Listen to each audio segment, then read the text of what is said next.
పోటీ చేయాలనుకున్నప్పుడు ఏం చేయాలంటే నేను చెప్పే క్వాలిటీస్లలో ఏమైనా ఫాల్ట్ ఉంటే సరి చేసుకొని పోతే మీరు మంచిగా అవుతారు. అలానే ఇంకొకటి ఏంటంటే ఇక్కడ కంకణ రేఖలు ఉంటాయి మన చేతిలో, ఈ కింద ఈ చెయ్యి కింద ఇక్కడ ఇక్కడ ఇది మణికట్ట అంటాము, ఇక్కడ కంకణ రేఖలు ఉంటాయి.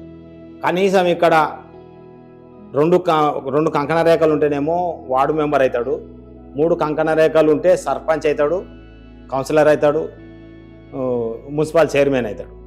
4 కంకణ రేఖలు ఉంటే మటు ఖచ్చితంగా ఎమ్మెల్యే అవుతాడు. వాడు బలరకాడ తిరుగుతున్నా సరే, బలరకాడికి పోతున్నా సరే, చదువు రాకున్నా సరే, ఎవరికైతే ఇక్కడ 4 కంకణ రేఖలు ఉంటాయో అతను లీడర్ అవుతాడు, ఖచ్చితంగా రాజకీయంలో రాణిస్తాడు.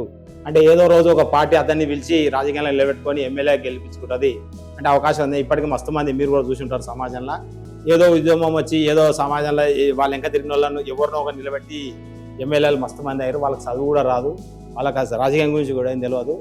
పెద్ద మనిషి ఎవరో ఒకరు వాళ్ళ కోసం బినామీగా నిలబెట్టుకొని గెలిపించుకుంటారు, నిలిపించుకొని వాళ్ళ తరఫున వీళ్ళని పని చేయించుకుంటారు. అంటే ఈ 4 కంకణ రేఖలు ఉన్నందుకు వాడు ఖచ్చితంగా ఎమ్మెల్యే అవుతాడు. అంటే నాకు 4 కంకణ రేఖలు ఇప్పుడు బలకాడ ఉంటున్నా సార్ అనవచ్చు. అంటే ఇప్పుడు కాదు, నీ చనిపోయేలోపు ఒకసారి ఖచ్చితంగా నువ్వు లీడర్ అవుతావు.